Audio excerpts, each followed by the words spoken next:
Chers amis, en cette période de la Nativité, il me semble essentiel de nous souvenir de qui nous sommes et d'où nous venons, à travers l'exploration d'un sujet essentiel et universel, le rôle que nous jouons en tant qu'âme incarnée sur Terre.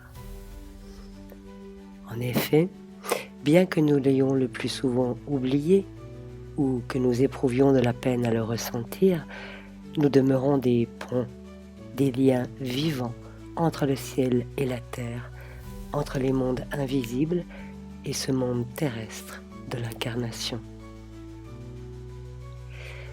Beaucoup de choses ont été dites et écrites sur le sujet, et il est important que chacun suive sa sensibilité. Cependant, pour répondre à la question du rôle qui est nôtre et le choix de nous incarner dans cette dimension, je pense essentiel d'en revenir aux fondamentaux, les enseignements précieux d'Allan Kardec et surtout les œuvres lumineuses de Chico Xavier, comme celles que nous pouvons découvrir à travers le film Nos Solars, basé sur le livre dicté par l'esprit du docteur André Louis, que Chico Xavier a reçu en écriture automatique. Ce film, Nos Solars, ou Notre demeure en français, et sa suite, Les Messagers, nous offre une vision saisissante des réalités spirituelles qui entourent l'incarnation. Dans le premier volet, Nos Solars, nous suivons le parcours d'André Louis, un médecin désincarné, qui découvre la colonie spirituelle du même nom après sa mort. Il y apprend que la vie sur Terre n'est qu'une étape dans un processus beaucoup plus vaste. André Louis explore avec humilité les leçons de pardon, de service et de rédemption nécessaires pour progresser. Cette colonie, située dans une dimension supérieure mais proche de la Terre, agit comme un lieu de réhabilitation et de préparation pour les âmes qui cherchent à évoluer.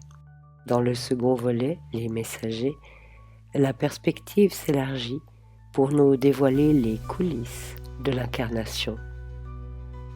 On y découvre les préparatifs des âmes qui choisissent de descendre sur Terre pour accomplir une mission.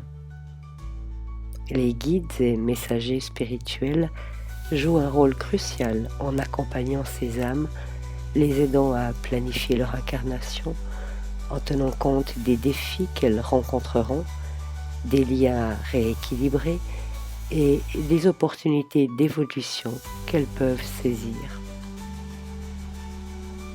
Ce deuxième film met en lumière l'incarnation comme un acte d'amour et de responsabilité envers soi-même et envers les autres.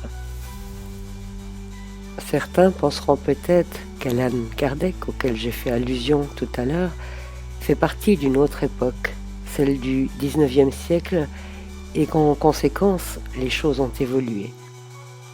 En fait, le monde évolue en nous lançant de nouveaux challenges sans cesse afin que nous croissions en conscience et en force spirituelle, mais l'acte même de nous incarner ne diffère en rien de la logique qui le sous-tend.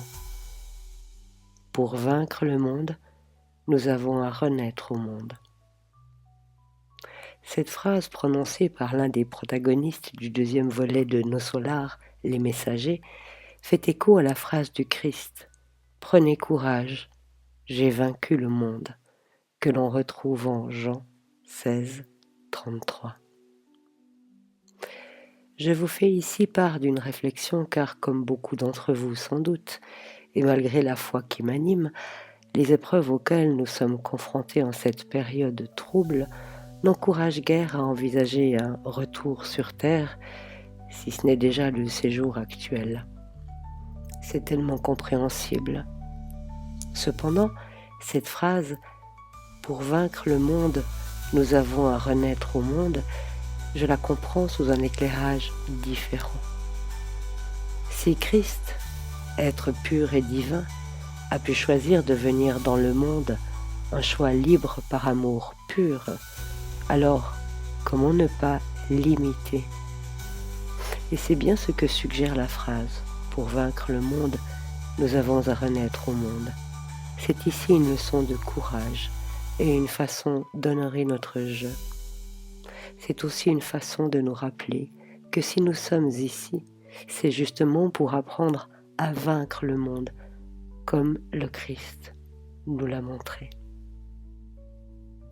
Vaincre le monde se fait avec l'amour, avec la résilience, avec une profonde conscience de notre rôle de pont entre le visible et l'invisible, entre le divin et l'humain.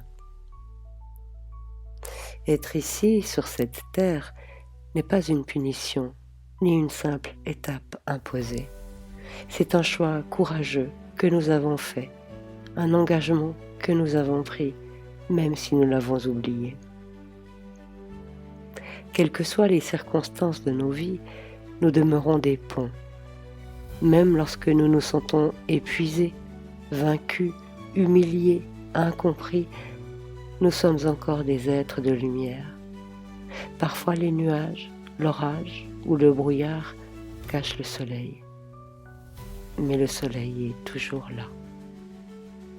Voyez-vous, je considère chacun d'entre nous comme un rayon de ce soleil divin, un rayon au sein duquel dansent des particules de lumière qui sont autant d'émanations de notre je suis, un je suis que nous ne connaissons pas encore, mais qui stimule notre éveil et attend de se révéler à travers la personnalité que nous avons endossée.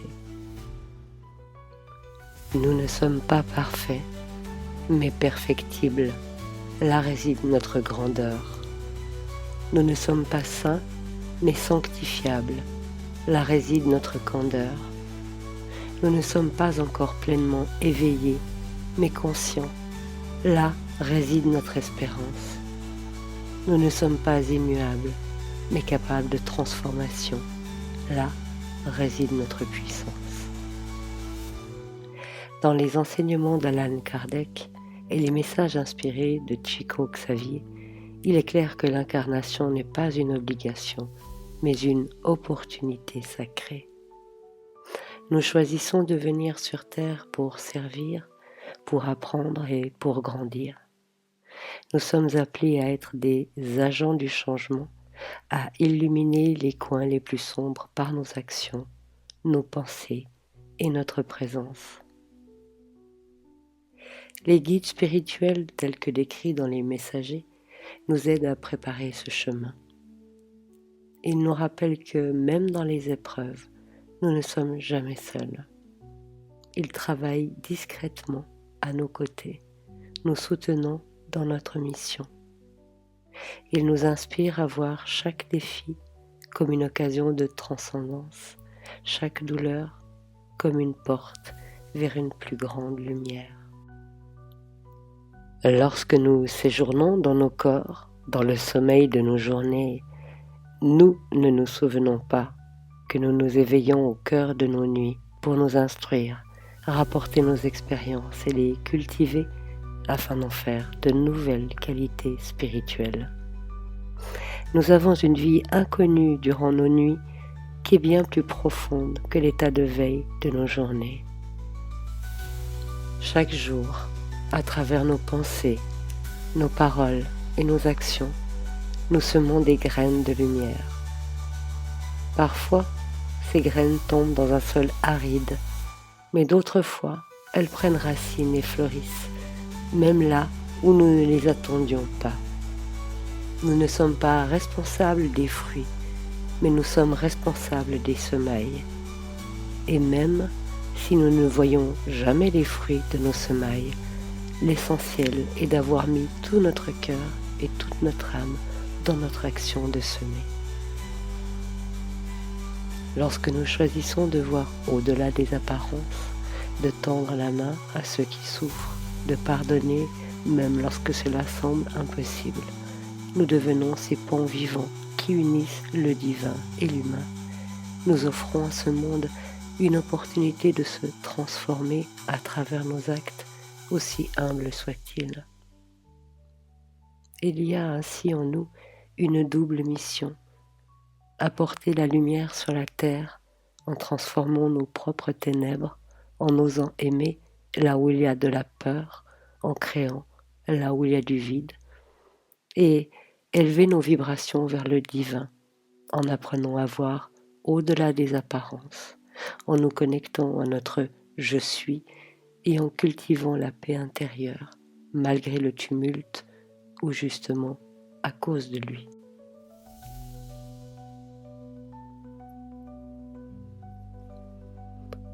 Lorsque nous avons choisi de venir sur cette terre, ce n'était pas pour y chercher la facilité ou le confort, mais pour y vivre des expériences profondes, riches de sens. C'est dans ces expériences, parfois douces, parfois douloureuses, que nous trouvons l'occasion de nous révéler. Nous sommes venus pour apprendre à aimer, non pas de manière conditionnelle ou limitée, mais avec une ouverture qui embrasse la vie dans toutes ses manifestations. Comme le disait si bien Chico Xavier, aimez toujours, même si vous êtes incompris, continuez d'aimer. L'amour est la force qui transforme et améliore l'âme du monde. En cette période de la nativité, où nous célébrons la lumière qui descend dans le monde, rappelons-nous que nous sommes, nous aussi, porteurs de cette lumière et de cet amour. Nous avons choisi de venir ici, non pour subir la vie, mais pour y participer activement. Nous sommes les messagers d'un amour plus grand, d'une sagesse plus vaste et d'une force intérieure que rien ne peut éteindre. Alors, chers amis, osons rayonner, osons tendre la main, osons être ces ponts. Car, à travers nos choix, nous participons à l'éveil collectif. À travers notre présence, nous rappelons au monde que, même dans les ténèbres, la lumière ne s'éteint jamais. Et si nous avons trébuché, souvenons-nous que c'est grâce aux tentatives maladroites et aux premiers gestes imparfaits que l'artisan progresse jusqu'à révéler toute la perfection de son art. Alors, soyons charitables et indulgents avec nous-mêmes autant qu'avec les autres. Nous sommes des ponts et cela change tout. Nous sommes ici pour apprendre, pour aimer, et pour illuminer la terre de notre présence. En tant que pont, nous avons la capacité unique de relier deux mondes, d'ancrer le divin dans la matière. À travers les enseignements d'Allan Kardec, les messages de Chico Xavier et les magnifiques images de Nos Solars, nous comprenons que chaque instant de notre vie est une occasion d'accomplir cette mission sacrée. Sachons que chacun d'entre nous est précieux. Notre lumière est nécessaire et notre rôle est unique. Même s'il ne semble pas grandiose aux yeux du monde, notre rôle est grandiose aux yeux de Dieu si nous nous acceptons dans la simplicité de ce que nous sommes. Ensemble, faisons de cette terre un lieu où le ciel peut descendre et, à travers nous, s'incarner.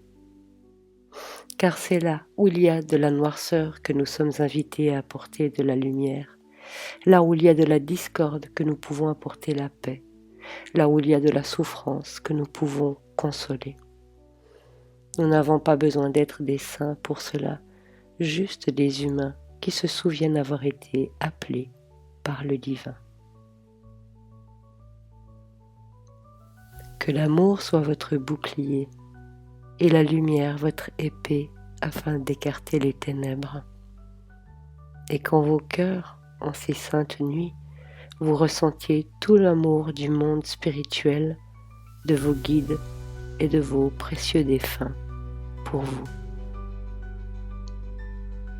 À chaque instant, nous sommes accompagnés. Dans chacun de nos actes, nous sommes aimés.